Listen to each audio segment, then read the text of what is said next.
जी। जो आजकल ज्यादा शिकायत आती है जी, ये जो पेटा बदलने वाली बकानी रोग की जी जी जी। तो मैं किसानों से ये कहना चाहूंगा कि ये खाली बीज से नहीं होती है जी, ये मिट्टी और हवा में भी फैलता है जी। जी।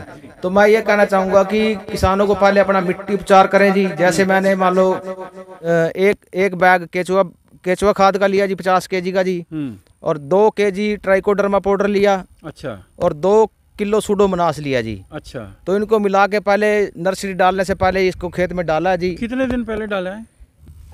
सभी किसान भाइयों को नमस्कार। साथियों, इस समय मैं निगदू में हूँ और आप पहचान रहे होंगे मेरे साथ हैं रिंकू जी। रिंकू हमें बहुत सहयोग देते हैं ऑन फार्म ट्रायल्स में, जब नए बीज आते हैं और बीज बनाने के लिए भी। इनके यहाँ इस बार हमने भारतीय कृषि अनुसंधान संस्थान नई दिल्ली के क्षेत्रीय कार्यालय करनाल से बीज लिए थे। पूसा बासमती 1847 के, पूसा बासमती 1885 और पूसा बासमती 1886 के। तो इन्होंने पौध लगा दी है, अभी 1-2 दिन ही हुए हैं। आइए हम इनसे चर्चा करते हैं। काफ़ी किसान भाई मेरे से पूछते हैं कि जी पौध बनाने की भी कोई वीडियो दिखाया करें, तो इस वीडियो में हम चर्चा करेंगे कि अच्छी पौध कैसे बनाएं। रिंकू जी, आपका बहुत बहुत स्वागत है।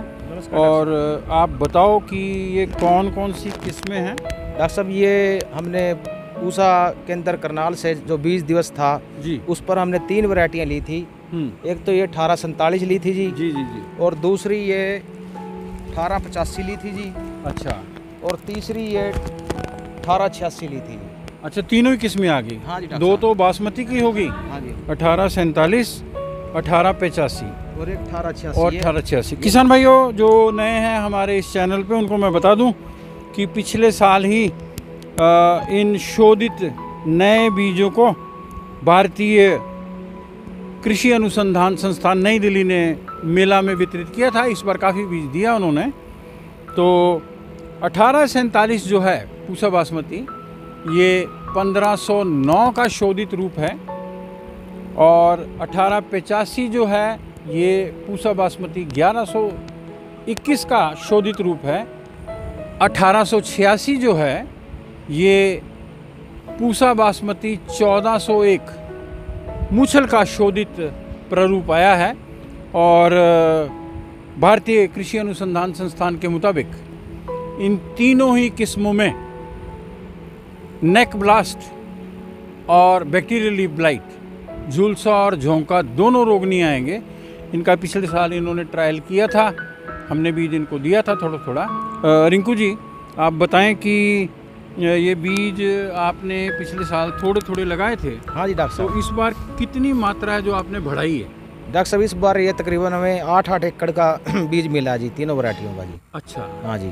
तो 8-8 एकड़ लगाएंगे? हाँ जी डॉक्टर साहब। तो इसमें कौन सी वैरायटी है जो आप ज़्यादा लगा रहे हो इस बार, जो पीछे नहीं थी? इस बार डॉक्टर साहब 1886 लगा रहे हैं जी। अच्छा। और एक 1885 जी। क्यों लगा रहे हो 1886? पहले जो लोग डरते थे इसमें, जो 1401 और जो पहले वाली मुच्छल थी उसमें बीमारी आती थी जी। जी जी। लेकिन पिछली बार हमने कुछ थोड़ा सा ट्रायल लगाया था, 2 किलो बीज हमें मिला था। तो इसमें वो नेक ब्लास्ट और जो दूसरी बीमारी थी बैक्टीरियल लीफ ब्लाइट, हाँ बैक्टीरियल लीफ ब्लाइट, वो दोनों नहीं आई थी। जी जी। तो इस बार मान लो इसका जो रेट है वो भी अच्छा रहता है जी, और इसका उत्पादन भी अच्छा है जी। हमारी बेल्ट ज़्यादा 1886 को मानती नहीं है। ये ज़्यादा तो लगता है फतेहाबाद, सिरसा और टोहाना साइड में, ऐसी चर्चा मेरी हुई थी। सिरसा से भी कुछ किसान आए थे। तो आप रिस्क ले रहे हैं या आपको अच्छा लगा है? डॉक्टर साहब, रिस्क भी ले रहे हैं और अच्छा भी लगा, क्योंकि जो यहाँ मान लो जो ठेका रहता है जी वो बहुत ज़्यादा रहता है जी। ओके। तो इसके हिसाब से मान लो उत्पादन भी इसका ठीक है और रेट भी ठीक मिलता है जी। तो पूसा बासमती 1886 में पिछली बार, ईमानदारी से बताइए किसानों को, क्या आपने स्प्रे कुछ ज़्यादा किए या 1401 भी पहले आपने लगाई होगी, तो उसकी तुलना में कैसी रही? उसकी तुलना में ठीक रही डॉक्टर साहब। इसमें कोई खास इसमें हमने डॉक्टर साहब फंगीसाइड के 2 स्प्रे किए हैं जी। वैसे कोई बीमारी नहीं आई थी, लेकिन हमने अपने आप फिर भी 2 स्प्रे में, हाँ जी हाँ जी, हाँ जी, इसमें 2 स्प्रे किए हैं जी। तो आइए चर्चा करते हैं किसान भाइयों कि 1847 कैसी रही है। इस बार बहुत से किसानों ने कई सोर्सेज से इसका बीज प्राप्त किया है। तो आप 1847 के बारे में भी किसानों को बताएं। पिछली बार भी डॉक्टर साहब हमने ये ट्रायल के रूप में 1847 लगाया था जी। बहुत ही अच्छी वैरायटी रही जी। और जैसे कि जो हमारे जो डायरेक्टर हैं जी पूसा के जी। वो पंजाब में भी गए थे जी। उन्होंने वहाँ भी सारी दिखाई थी जी रिकॉर्डिंग जी। बहुत ही अच्छी वैरायटी थी जी ये और मान लो हमारे यहाँ भी बहुत ही अच्छा इसका उत्पादन रहा जी। 1847 में 1509 की तुलना में आप बताएं पैदावारी में कोई अंतर है? हाँ जी डॉक्टर साहब, इसका तकरीबन जैसे वो 22-23 क्विंटल निकलती है 1509 और इसका 27-28 क्विंटल तक इसका उत्पादन निकला जी। यहाँ भी निकला और पंजाब में भी निकला है। हाँ जी। 1885 के बारे में किसान भाइयों हम चर्चा कर रहे हैं। ये पूसा बासमती 1121 का शोधित है और इसका बीज ज़रा दिखा दें आप दोनों ही किस्मों का, 1885 का भी और मूछल का। किसान भाइयों, ये भारतीय कृषि अनुसंधान संस्थान नई दिल्ली के क्षेत्रीय कार्यालय करनाल से हमने बीज लिया है और आप देख रहे हैं पूसा बासमती 1885। इसकी लेंथ देखो और इसका गोल्डन कलर देखो। ये विश्वविद्यालय से लिया गया मदर सीड है। इससे हम ट्रायल तो कर ही चुके हैं, इस बार ये बीज बनाएंगे और अभी आप देखेंगे कि 1886 का बीज कैसे है।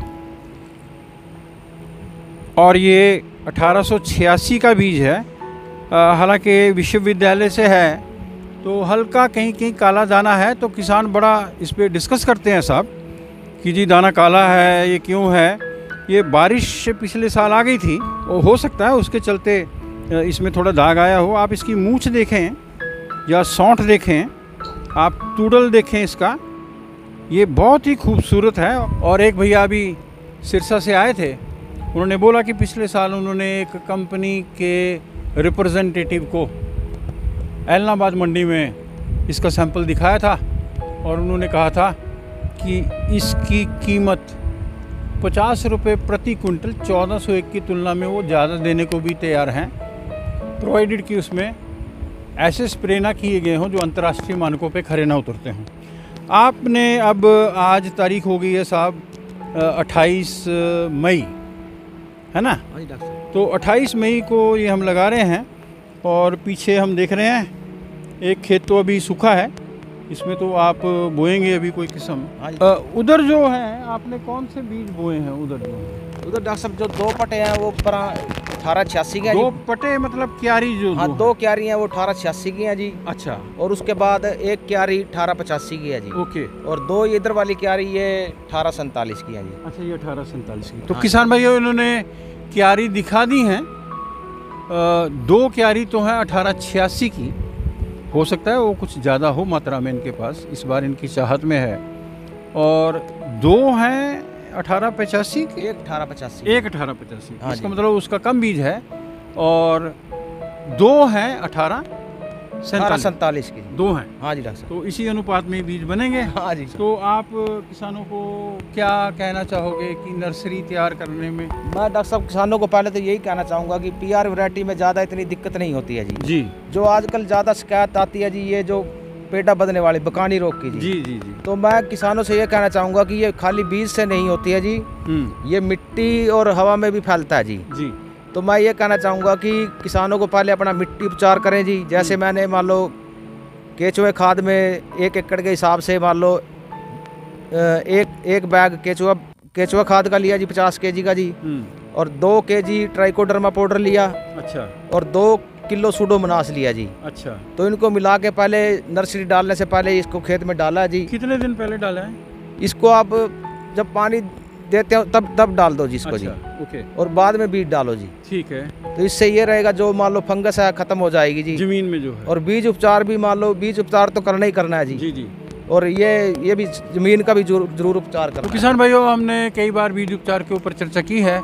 हमारा ये अनुरोध है कि आप चैनल को जरूर सब्सक्राइब करें और इसको शेयर भी करें ताकि जो खेती संबंधित अच्छी नवीनतम जानकारी है वो हमारे द्वारा और किसान के द्वारा आप तक तेजी से पहुंचे। और डॉक्टर साहब एक बात मैं और कहना चाहूँगा, अगर मान लो 10-12 दिन की पौध हो जाती है, अगर उसमें कोई भी झंडा दिखाई नहीं देता है तो आप फिर भी उसमें झंडा मतलब बकानी, हाँ जी, लंबा पौधा या बकानी रोग नहीं दिखाई देता है तो तब भी उसमें रेत में मिला करके 500 ग्राम कार्बन डिजम प्लस मैनकोजैब या फिर थायोफेनेट मिथाइल 500 ग्राम। 500 ग्राम ज़्यादा हो जाएगी मेरे ख्याल से।